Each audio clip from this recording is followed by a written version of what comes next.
Merveilleux changement, je naquis de nouveau quand Jésus entra dans mon cœur. Quel grand jour lumineux, tout fut clair, tout fut beau quand Jésus entra dans mon cœur. Quand Jésus entra dans mon cœur. Quand Jésus entra dans mon cœur. Ce fut joie et ferveur, ineffable bonheur. Quand Jésus entra dans mon cœur. Quand Jésus entra dans mon cœur. Quand Jésus entra dans mon cœur. Ce fut joie et ferveur, ineffable bonheur. Quand Jésus entra dans mon cœur. Shalom, chers frères et sœurs en Christ. Shalom, amis téléspectateurs, amis auditeurs aussi. Alors ce matin, j'ai la joie et ce cantique le démontre. Il dit, quand Jésus est entré dans mon cœur, ce fut joie et ferveur, ineffable bonheur, quand Jésus entra dans mon cœur. En d'autres termes, il n'y a pas plus grand bonheur que lorsque Jésus, ou au moment où Jésus est entré dans notre cœur. Voici la date qui doit être marquée en lettres d'or dans nos agendas, dans nos vies. C'est le jour où Jésus est entré dans nos cœurs. C'est le jour où Jésus est entré dans mon cœur. Ce n'est pas le jour où je me suis marié. Ce n'est pas le jour où je suis né. Ce n'est pas le jour où j'ai eu la promotion. Ce n'est pas le jour où j'ai eu le diplôme. Mais c'est le jour où Jésus est entré dans mon cœur. C'est ce jour-là qui est le jour qui doit être gravé en lettres d'or dans ma mémoire. Alors, ce cantique est tiré de la parole de Dieu, bien sûr, de Corinthiens au chapitre 5, le verset 17, vous pouvez lire. Si quelqu'un est en Christ, voici toutes choses les choses anciennes sont passées, et voici toutes choses deviennent ou sont devenues nouvelles. Donc voici, quand nous venons à Christ, tout change dans nos vies. C'est pour ça que l'auteur dit, merveilleux changement, je naquis de nouveau quand Jésus entra dans mon cœur. Alors, c'est un cantique écrit par Rufus Henry McDaniel. Rufus Henry McDaniel qui a écrit ce cantique en 1914, et ce cantique a été publié dans 220 recueils de cantiques. Alors, Rufus est né le 29 janvier 1850 près de Ripley, dans le comté de Brown, dans l'Ohio, aux États-Unis d'Amérique. Il est né à l'âge de 19 ans. Il prêchait déjà à l'église des disciples de Christ, et après des études dans les écoles publiques, il a obtenu, n'est-ce pas, une licence pour pouvoir prêcher la parole de Dieu. Et il s'est inscrit, n'est-ce pas, à la Parker Academy dans le comté de Clermont, dans l'Ohio, où il a appris, n'est-ce pas, la théologie, et il a commencé à prêcher la parole de Dieu. Il a écrit plusieurs cantiques, et lui et sa femme Margaret, n'est-ce pas, Margaret Dragoo, ils ont eu 3 enfants, mais le plus jeune fils, n'est-ce pas, est décédé en 1913. Alors la musique, elle est de Charles Hutchinson Gabriel. Donc Charles Hutchinson Gabriel a écrit la musique en 1914. Alors, qu'est-ce qu'il faut retenir de ce cantique? Notre ami Rufus, n'est-ce pas, aimait écrire des cantiques, et il a écrit plusieurs cantiques qu'il a envoyés au musicien Charles Hutchinson Gabriel pour mettre ses cantiques en musique. Mais il a attendu en vain et il n'a pas eu de réponse, n'est-ce pas, quant à la prise en compte de ses paroles ou de ses poésies dans la musique de Hutchinson. Parce qu'à l'époque, les gens aimaient bien chanter les cantiques composés par Gabriel Charles Hutchinson. Donc, l'histoire derrière ce cantique, merveilleux changement quand Jésus est entré dans mon cœur, c'est que notre ami Rufus McDaniel venait de perdre son jeune fils en 1913, et en 1914, pour commémorer la mémoire de son fils décédé, pour se fortifier lui-même dans le deuil qu'il était et qu'il n'avait pas encore oublié, Rufus, il va écrire ce merveilleux cantique en mémoire de son fils pour dire que dans les moments de doute, dans les moments de difficulté, Jésus nous apporte toujours la joie et le réconfort. Donc, il a écrit ce cantique pour se convaincre lui-même ou pour booster sa foi de ce que Jésus est entré dans son cœur et ce jour-là, c'était un jour merveilleux. En d'autres termes, il a écrit ce cantique pour oublier le décès de son fils à un âge très jeune et pour lui-même se rassurer et proclamer, confesser sa foi en Jésus-Christ. Voici dans les circonstances dans lesquelles il a écrit ce cantique. Donc, pour lui-même fortifier sa foi. Et il dit en mémoire de son fils aurait voulu qu'il soit en joie à tout moment. Son fils aimait le voir toujours joyeux. Alors Rufus McDaniel s'est dit, mais quoi de plus normal que d'écrire ce cantique pour moi-même professer ma foi et pour me soutenir, pour dire que même dans les moments de trouble, même dans les moments de deuil, même dans les moments de difficulté, Jésus est toujours là. Et pour dire, comme pour nous dire, le jour où Jésus est entré dans mon cœur, il aurait dit, le jour où mon fils est décédé, j'ai eu la peine. Mais il dit, le jour où Jésus est entré dans mon cœur, ce fut joie, ce fut bonheur ineffable. En d'autres termes, le fils regarde ici ce que Jésus lui a apporté par rapport à ce que Jésus lui a pris. Comprenons bien. Le fils écrit ce cantique par rapport à la joie que lui apporte le salut depuis le jour où Jésus est entré dans son cœur par rapport à la perte de son fils. Donc, il contemple, il regarde, il admire la joie que Jésus lui a apportée par rapport au deuil de son fils. Donc, il regarde, il met en balance la joie, la ferveur, le bonheur que lui a apporté Jésus quand il est entré dans sa vie. Et il compare cela au deuil qu'il a connu de son fils. Et il dit, il n'y a pas photo. Le jour où Jésus est entré dans son cœur, c'était le jour le plus merveilleux. Beaucoup d'entre nous retenons des dates tragiques, des dates qui nous marquent. Pour certains, c'est le jour de leur mariage. Pour certains, c'est le jour où ils ont perdu quelqu'un de cher. Pour certains, c'est le jour où ils ont obtenu leur diplôme. Pour certains, c'est le jour où ils ont eu un travail, où ils ont connu une promotion. C'est ce jour-là qui les marque à vie. Mais Rufus McDaniel nous dit, mon frère, le jour où Jésus est entré dans ton cœur, c'est le plus grand jour. Donc chacun de nous, en d'autres termes, devait connaître le jour où Jésus est entré dans son cœur. Beaucoup d'entre nous chrétiens, nous ne savons même pas le jour où Jésus est entré dans notre cœur. Enfin, s'il y est entré. Parce que beaucoup d'entre nous allons à l'église. C'est ce que nous dit Rufus McDaniel, ce n'est pas Dali Obo. Beaucoup d'entre nous sommes nés dans l'église. Beaucoup d'entre nous avons commencé à l'école du dimanche. Beaucoup d'entre nous avons milité à la SEPSI ou dans les différents mouvements. Beaucoup d'entre nous sommes responsables dans l'église. Mais est-ce que réellement Jésus est entré dans nos cœurs? Voici la question que nous pose Rufus McDaniel. Sachant que notre devancier ou le père de l'église méthodiste ou même celui qui a influencé la vie de l'église tout entière, Charles Wesley et son frère John Wesley. Charles Wesley a été pasteur, lui et son frère, pendant 3 ans. Charles Wesley a été consacré pasteur en 1737.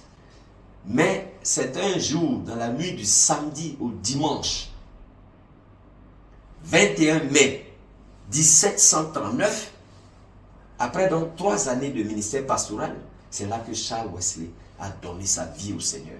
C'est là que Jésus est entré dans le cœur de Charles Wesley.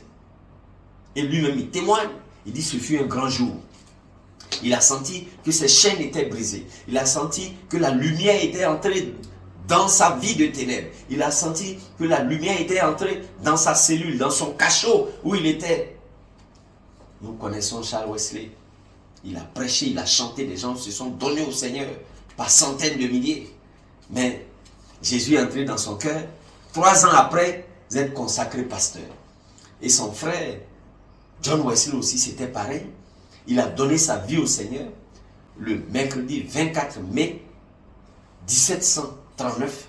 C'est là que John Wesley a donné sa vie au Seigneur. Donc voici 2 frères qui ont influencé l'Église à travers le monde entier au XVIIIe siècle. 2 frères qui prêchaient, l'un prêchait, l'autre chantait. Ils étaient pasteurs pendant 3 ans avant que Jésus n'entre dans leur cœur. Mon ami, Jésus dans le cœur, ce n'est pas une affaire de nombre d'années qu'on a fait à l'église. Ce n'est pas une affaire de nombre d'années, le nombre d'années où on chante dans la chorale. Ce n'est pas une affaire de nombre d'années où on est maître de cœur. Ce n'est pas une affaire de nombre d'années où on est pasteur. Non.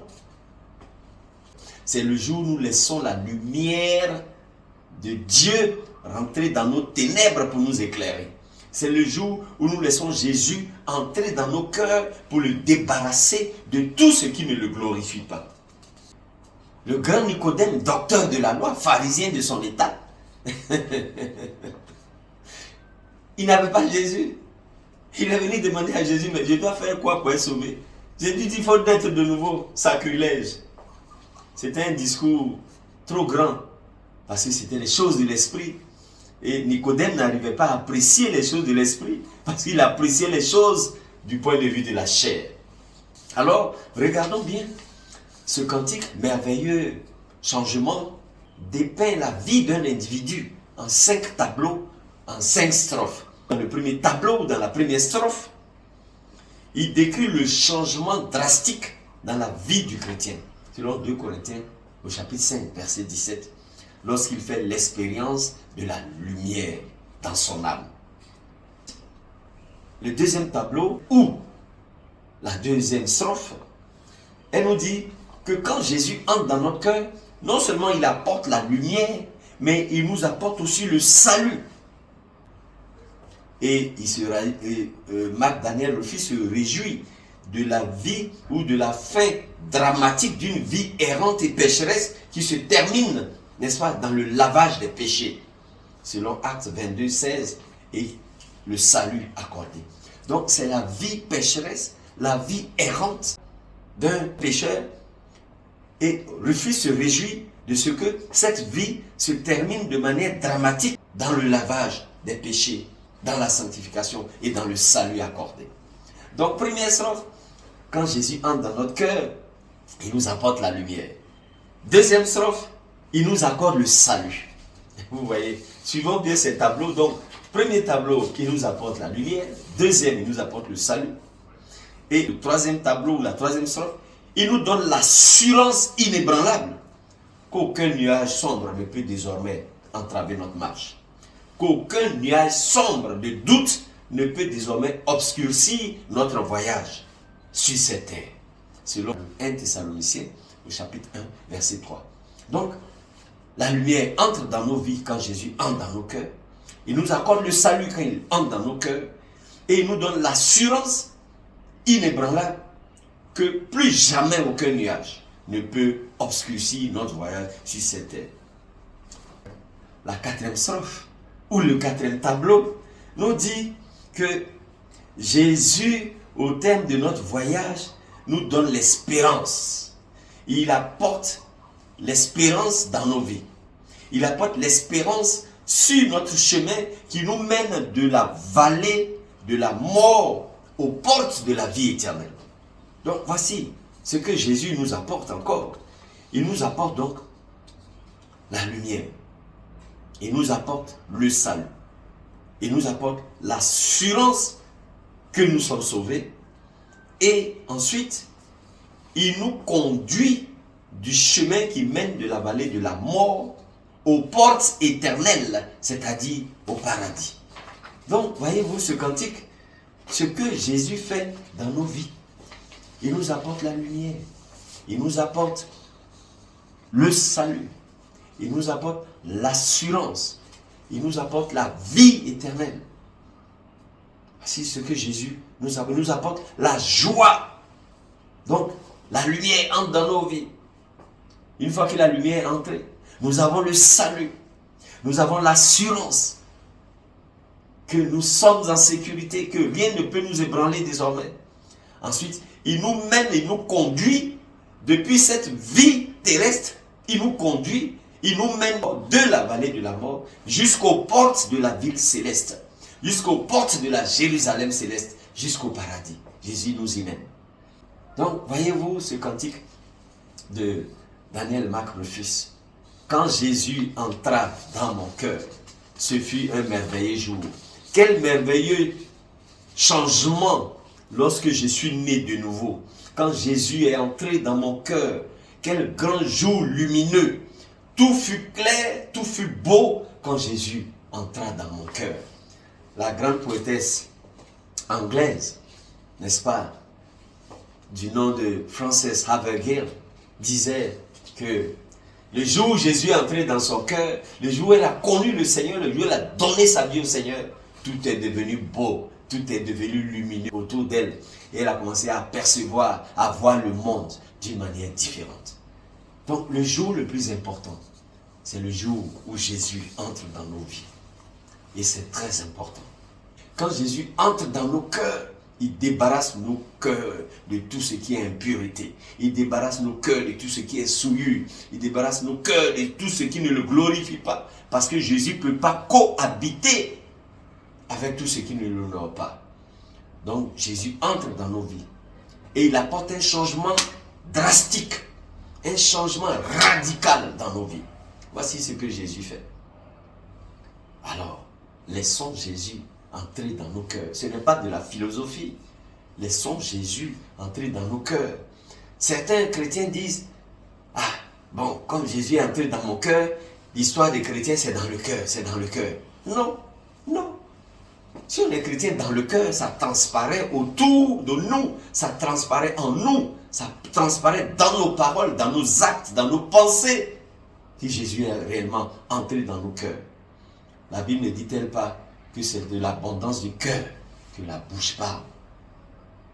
Garde ton cœur, donc plus que toute autre chose, car c'est du cœur que proviennent les sources de la vie.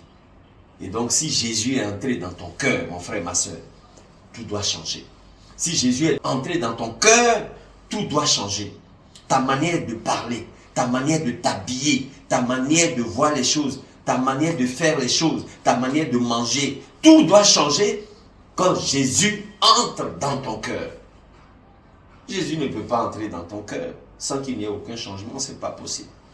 Il y en a qui disent, dans moi avant là tu pouvais, dans moi avant tu me connais, est-ce qu'avant là, moi là tu peux parler devant moi?